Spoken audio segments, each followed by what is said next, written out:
Apple just wrapped up their WWDC 25 conference. This is where they usually release their coolest, newest technology, where they announce the iPhone, where they announce the Apple Vision Pro, the iPod. This is their big event they do every single year for their major updates. This year's was a massive, massive letdown. The biggest release they talked about was their liquid glass design, something that actually looks pretty cool on paper, but in practice has been a huge flop with a ton of users online. In this video, I'm gonna go over some of the major releases they talked about, why people are criticizing it, and why so many people are critical of this new design, and what this means for your iPhones and iOS devices moving forward.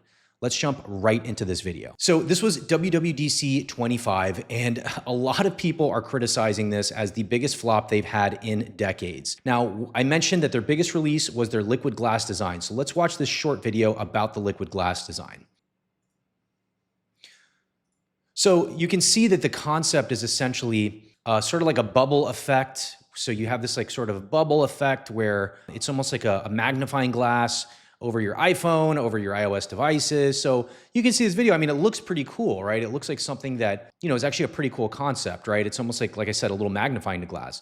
But when we look at this on paper, when we see what some people are talking about it, so let's look at what some of these users are saying. So let's see somebody actually using it on paper. So you can see he scrolls down, so he looks at like his notifications, right? Or his like, I don't know what the screen is called, but it's like where you get like all your stuff for your iPhone, right? You can see it kind of looks a little crowded because it sort of goes over the other icons and looks sort of crowded. It doesn't look like this design was super well thought out. You can see the same thing here when he's going through his like play stuff. So like if he's playing like music, it just doesn't look great. Airplane mode is kind of cool, how the airplane goes by, but like you can see here, this is kind of cool. It's just hard to see. It looks like it's hard to read. So yeah, on paper, it looks cool, but in practice, it's not great. And a lot of people are saying like, these iPhone designers make tons and tons of money, right? And to come up with something that's so lackluster, especially like in their WWDC, this is their huge event where they're talking about all these big releases, not so great. Now, the other thing is they released light mode. This is their light mode. How whack is this light mode? Look at this. So yeah, he's gonna bring this down a little bit. He's gonna put it in dark mode so you can see what that looks like. Bring it back to light mode. You can see it's barely like you can barely see the text here. It's literally not even like visible. So yeah, this is just not great. I mean, if I look at this design here, I'm not impressed. I personally don't love it. And if we look here, it actually looks like they copied Android. So let's look at iPhone and let's look at Android. See the side-by-side comparison here.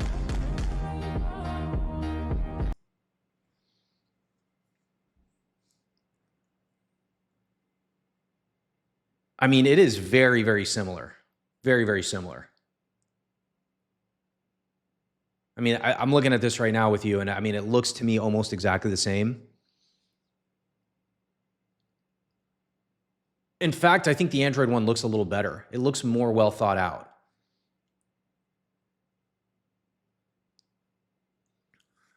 Yeah, just not great from Apple here, especially for a major release. And they also added this bounce animation. So you can see as like you get to your home screen, it does this weird bounce thing, which is kind of cool, but at the same time, it's like gimmicky. It's like this is really what the big release is. These bounce icons and this light mode and this liquid glass that like no one seems to care that much about. And this guy made a really good point. When you add them together, the liquid glass and the bounce animation, it kind of looks clunky. It doesn't look like it was super well thought out. Like it's kind of cool again, but it's like, this is the big release, guys. And the whole thing is like everyone was waiting for a big AI breakthrough, right? Everyone wanted a Siri upgrade, right? That's what everybody wanted. Let's get AI integrated into Siri.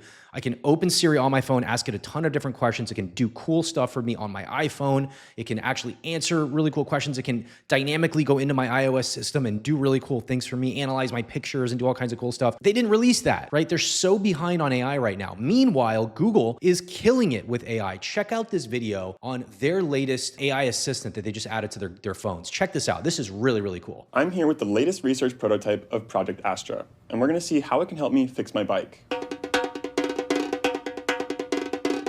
Hey, go online and look for a user's manual for a Huffy mountain bike. I have found a user manual for you. What would you like to know about it? Okay, cool. Now scroll until you find the section about the brakes. Sure thing. Looking for that page now. I think I stripped this screw. Can you go on YouTube and find a video for how to fix that? Of course. I'm opening YouTube now. This is literally what I want Siri to do. This is, I mean, it's going to happen at some point, right? But they're just so behind right now. Like, you're Apple. You are like the consumer product brand. Everyone who wants consumer tech thinks of Apple as like the top of the mountain of consumer tech. How are you so behind on AI in your tech? It's crazy to me. How is Google kicking your butt right now? They're literally kicking your ass, and it's like, it's crazy to me. This looks like a good video. Place a rubber band over the head of the screw. Oh, nice. Press Hey, down firmly. can you go through my emails with the bike shop and find which size hex nut I need? Sure. According to the email from Bicycle Habitat, you need a 3/8" hex nut for your sprocket. Like, this is exactly what I would love Siri to do. Go through my emails, find the email I had with this person, and extract that for me. And look what it does. It's even analyzing in the video. It's analyzing what he's doing, like all the stuff in his little workshop. It's analyzing them and be like, oh, that's what you need right there. I've highlighted the correct bin for you. It seems like I need a spare tension screw. Can you call the nearest bike shop and see what they have in stock? Yep. Calling them now. I'll get back to you with what they have in stock. I think my brake pads are wearing down. Can you check the manual again and see if it talks about them anywhere? According to the manual, if you look on page Hey. 24, Do you want to get lunch? Yeah, give me 5 minutes. Can you finish what you were saying? as I was saying, if you look on page 24, section 2, you'll see how to replace the brake pads. Hey, any updates on that call? Yep, I just got off of the bike shop. They confirmed they have your tension It called the bike shop. It literally called the bike shop. That's so crazy. screw in stock. Would you like me to place a pickup order?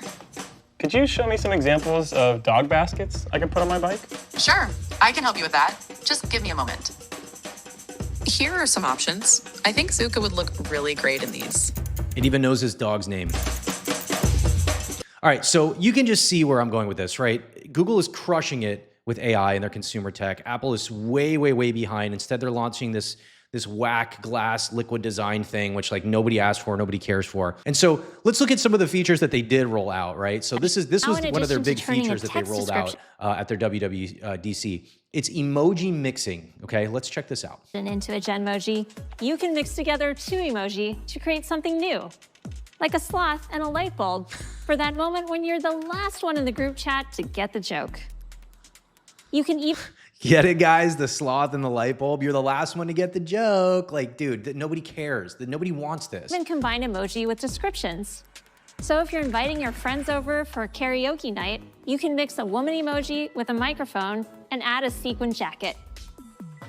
Now in a Literally nobody wants this. Like, nobody asked for it. Nobody cares about it. Nobody wants it. A total waste of time. And it's almost like they're stalling or something. Like, who cares, dude? It's crazy. They did add some marginal improvements to their photos area in iOS. Let's check this out. Advantage of the gorgeous new design. Many of you missed using tabs in the Photos app. Photos now features separate tabs. The Photos app takes advantage of the gorgeous new design. Many of you missed using tabs in the Photos app. Photos now features separate tabs for library and for collections, where you'll find your favorites, your albums, and easy access to search. And the stunning 3D effect that you saw in the lock screen is available in Photos, so you can experience any of your photos as an incredible space. That's kind of cool. The 3D photo thing is kind of cool. I'll give them that. And, you know, I don't know how many people were banging on their door to add that, but it's kind of cool. I'm not crazy. You know, I'm not going nuts over it, but it's kind of cool. Now, this I did think was kind of cool. They added this digital ID or passport to their Apple Wallet. This is pretty cool. Check this out. Passport. While not a replacement for your physical passport, digital ID can be used for domestic travel at supported TSA checkpoints, in apps, and in person, where age and identity verification are required. And while at the airport, you'll appreciate refreshed boarding passes and wallet, which now include convenient access to indoor mapping that gets you around the airport quickly. That's kind of cool. Find My to track your bags right from the boarding pass, and shareable live flight status, so loved ones can keep track of the best passport. So that's kind of cool. I do have a little bit of a concern about digital ID. I know that Apple takes security very, very seriously. They take privacy very, very seriously, but I don't love these major corporations having access to my ID and my passport and things like that. I don't love it. I do see the convenience in it. I'm probably not going to do it. I'd probably just stick to the physical stuff. I'm a little old school in that sense, but I do see how that'd be cool. I do like the feature where you have like the map of the airport. I thought that was pretty cool. You know, you can, if I'm lost in the airport or something, you know, if you've ever been in an airport and you've been lost and you're looking for your gate and stuff, it's a tremendous pain. So this is nice to see something like this. It's pretty cool. You could track your luggage. I don't know if they have like a one of those little air trackers. I forget what they're called. But yeah, I mean, that's pretty cool. But that's basically so far what they've announced, right? So no major AI breakthroughs, this silly new glass design. It's kind of cool. It's kind of whatever. A lot of people are complaining about it. I mean, this image here is literally what this light mode looks like. And it went viral because like nobody can read this.